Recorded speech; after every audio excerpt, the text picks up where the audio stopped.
যেমনটা বলে আমি রোজ শুরু করি, গুড মর্নিং, 6:30 বাজে।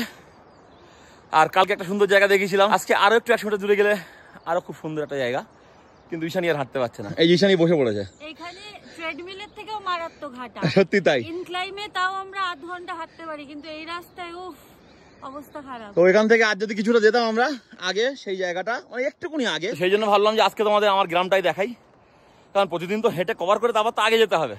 আমার পক্ষে পসিবল, আমি তো পাচ্ছি, ঈশানী পাচ্ছে না। কারণ অনেকটা ইয়ে হয়ে গেছি না আমরা, এবার ফিট হবো ধীরে ধীরে, আস্তে আস্তে ডায়েট করছি, তারপরে 1 মাস 1.5 মাস পরে আমরা যেতে পারবো। তবুও তোমাদের ভাবলাম আজকে গ্রামটা দেখাই। দেখো আমাদের গ্রামের সৌন্দর্য, কত যে রং বেরঙের পাখি আর কত সুন্দর সুন্দর যে রং বেরঙের ফুল দেখতে পাই, সেটা আমরা ছাড়া আর কেউ বলতে পারে না। পাখিগুলো তো ক্যামেরায় ধরা সম্ভব নয় বা ক্যামেরায় ক্যাচ করা সম্ভব না। কত কালারফুল পাখি, কত নিত্য নতুন, যেগুলো আমাদের ওদিকে জীবনেও দেখা যায় না। তো প্রাকৃতিক ভারসাম্য বজায় রাখার জন্য এদের খুবই দরকার।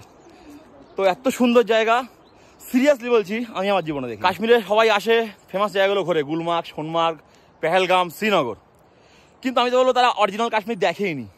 অরিজিনাল কাশ্মীর দেখতে গেলে গ্রামে আসতে হবে, যেখানে পরিষ্কার পরিচ্ছন্ন।